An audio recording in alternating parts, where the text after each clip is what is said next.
Hi, fourth grade. We're ready for chapter 3. But before I start reading it, I want you to think about why Jack does not want to go to school. Chapter 3. Wipe your butt. Rob's here. Rob works in spare parts for cars. That is so great. We talk about mag wheels and power steering and V8 engines. When I'm old enough, I'm going to buy a dump of a car and do it up. Chrome bumper, supercharged engine, 5 on-the-floor gears. Poor Mom, she rolls her eyes. You get it? Rolls, rolls. Ha ha. Do you know why the man rolled his car into the lake? He was trying to dip his headlights. Mom's not mechanical. She just doesn't get it, but she does get very mad when we say that to her. Mom, you just don't get it. She really doesn't get it when Rob jokes. Some of his jokes are bad, and I have to say it, they're rude. Rob and I look at each other because we know Mom really doesn't understand, especially the rude ones. My jokes are only a bit rude. This one is adapted from a joke Christopher told me. He isn't very good at jokes, so he gave it to me to make it into a masterpiece. Here goes. Once upon a time there was a little red man who lived on a little red street in a little red house. One morning this little red man woke up and looked out of his little red window at the little red sun. He thought it was a glorious little red morning, so he jumped out of his little red bed and skipped down his little red hallway into his little red bathroom. He threw off all of his little red clothes and turned on his little red shower. While he was splashing around in his little red shower, he heard a bang on the door. He quickly turned off the little red shower, put on a little red towel, ran down his little red hallway, opened his little red front door, and there saw a little red newspaper stuck in his little red rose bush. He bent over to pull it out. As he bent down, his little red towel fell off. The lady sitting at the bus stop, who had been watching the whole thing, jumped up and ran across to the other side of the road and was immediately hit by a passing truck. The moral of the story is, don't cross the road while the little red man is flashing. Rob likes that joke. Even Mom does. Samantha runs out of my bedroom into Rob's arms. He swings her around and around, making her laugh. But it's me who is sick. I need the attention. Samantha is always pushing in. I struggle out of my bedroom. Rob has just given Mom some pink carnations. He is hugging her, but it's me who is sick. Rob, I've got to tell you how sick I've been. Did you bring the car manual I wanted? Rob, I've got to tell you a new joke I made up. Rob! Samantha's carrying out a vase. It's her job to arrange the flowers. Mom is checking the rice. It's sticky white rice tonight. You won't get an allergy from this, Jack. It will help your headache. Maybe you can go to school tomorrow. Samantha butts in. Jack was all right today, Mom. I put my hand over my right eye and moan loudly. Well, we'll see how he feels tomorrow. Rob shakes his head and jabs his knuckles into my arm. Ouch, that hurt. I think you've got your mother worked out all right. You don't look so sick to me. I knuckle him back. Mom looks up from the rice cooking on the stove. Her hair is fluffing out. Stop that. You're supposed to be sick, Jack. Mom flattens her hair. No fighting inside. Actually, no fighting at all. Mom always says that because of her hippie days. There's a great photograph of her in our album looking like a hippie. Samantha grabs the cat because she knows wrestling is serious business. Last time, Puss nearly got squashed when I fell on her. Rob laughs. This isn't fighting. We're messing around, and Jack's feeling better. We wrestle in the family room, and Rob gets me onto the floor. I'm too strong and pull away from his grip, but then he grabs me in an arm lock. I break away and grab him now. Rob's laughing and pleading, You're too good for me, Jack, too good. I release his arm, and he jumps on me. Never let your guard down, Jack. Mom's shaking her head, making the bright green clip in her hair wobble. It matches her bright green shorts. Dinner's ready. The white rice is definitely white and sticky. It sticks to the top of my mouth like glue. Samantha rolls the rice into little balls and makes a rice man with a carrot for his nose and peas for his eyes. Mom laughs and makes an even bigger rice man. Rob eats the head off and we all laugh. Usually we have unsticky brown rice. Mom's made her soy sauce and chicken special, and there is passion fruit cordial and brown bread. It is Mom's usual excellent dinner. Rob likes Mom's cooking and tells her. That makes her smile. The pink carnations are in a glass vase right in the middle of the table, so it's hard to grab the bread without hitting them, but Mom likes them there. After dinner, Rob and I have to clear the table and do the dishes. That's a bad thing about Rob. Before Rob, Mom did them every night, and I got to watch television or go downstairs with Samantha and see what Anna was doing or work on my plans for the car I'm going to build one day. Rob is a maniac washer. It's like an operation.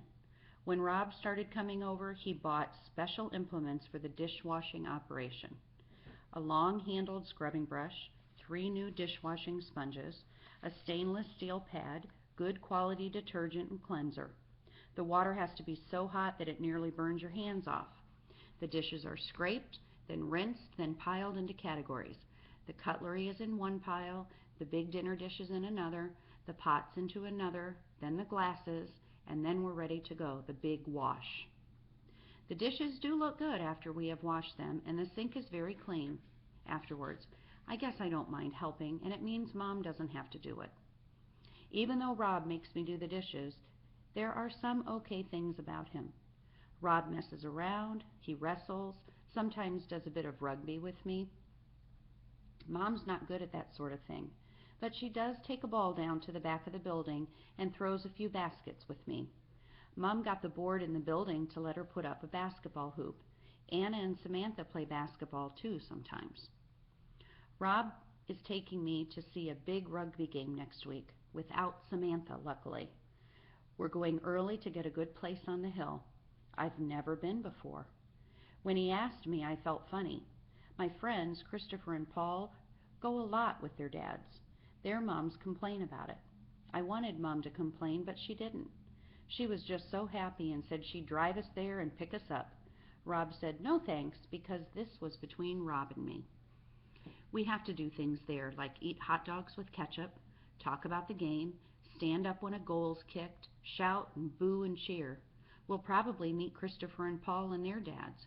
We might hang around afterward, drinking lemonade, for me, and just one light beer for Rob. He'll be driving. There'll be rugby stuff to do. Can you believe that Mom won't let me play rugby at school? I know I'd be good at it, but no. Mom says, I don't want your nose or anything else broken, and you've got headache problems as well. As if that matters. Jack, you know if anything ever happened to you. Mom gets choked up and I have to hug her. She needs me. What can I do? Rob tried to tell Mom, let Jack play rugby if he wants. He's already 11. That's just it. He's only 11. Don't interfere, Rob. Don't I have a right to say what I think? They had an awful argument, and Rob stormed out of the house. Mom cried, and I felt rotten, and Samantha said it was my fault. Later, Rob came back, but it was horrible because they didn't speak to each other for the rest of the night. Mom makes me play soccer. I like soccer, but it's just that I'm too slow dribbling the ball. I would be okay at rugby because I'm getting bigger and stronger. 5 Saturdays ago, the rugby and soccer teams were playing. Mom came to watch me play soccer, of course. It started off badly and got worse as the day went on. Mom didn't wear her bright green shorts. She wore something nearly as bad, a rainbow-colored cotton dress. She loves that dress, mainly because Rob told her she looked pretty in it. And she does look pretty in it, but it's just she doesn't look like the other mothers.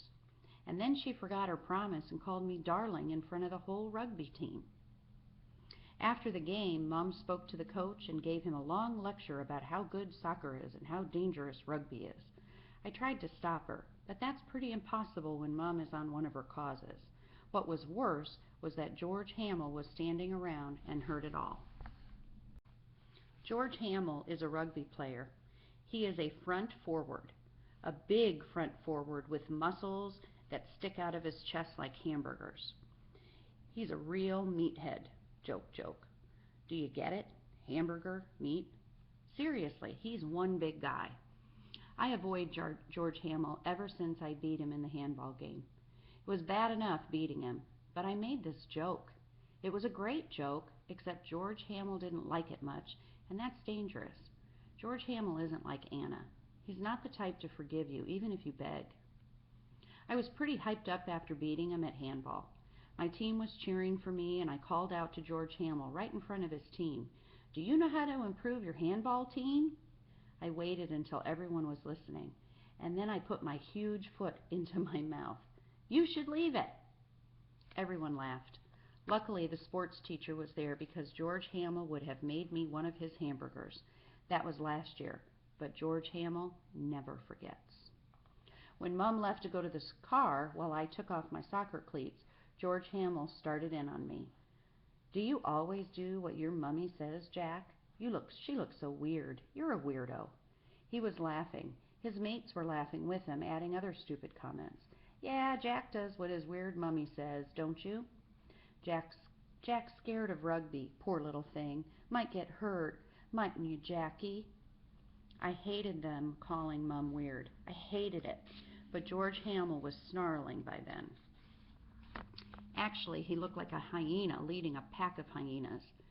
He'd just lost his last game and was in a rotten mood. George Hamill is never allowed to lose anything. I could see he was going in for the kill. "Don't want my precious little Jackie to get hurt. Precious little Jackie. Precious little Jackie." That George Hamill's stupid. He can't even think of new insults and keeps repeating himself. He actually started drooling, and the pack behind him were drooling. "Does Mummy want your butt too?" Unluckily for me, he seemed to really enjoy the word butt and kept saying it. I started to get a headache. What could I do? There were at least 6 of them snarling. The coach was on the other side of the field. Mom says to ignore ignorant people like that and they'll go away. I tried to ignore them, but it's pretty hard when George Hamill's standing over me and he's got to be 6 feet tall. He didn't go away. I wanted to say something, but my voice choked up. I just walked off. Didn't say a word. I could hear George Hamill shouting out, "Go on, run away, butthead, butthead, butthead." Everyone could hear butthead, all the way across the field and out the front gates. Mum was waiting in the car, smiling at me. "I was really proud of you on the soccer field today." Mom knows nothing. George Hamill and his pack wait for me these days at the school gates. They sing out, "Butthead, butthead," laughing so much that some of those meatheads fall over themselves. Don't the teachers see them, hear them? Teachers are supposed to stop them. What am I supposed to do? Fight? Maybe I could take on George Hamill. I'd probably be killed. I want to talk to Mom, but she's got no time. She's too busy. She's tired a lot. I've got to work this out myself. Mom depends on me. Well, there's Rob now, but I'm the one she counts on. What would she do if I didn't carry the shopping up the 3 flights of stairs every week? And what about all the light bulbs and washers I've changed?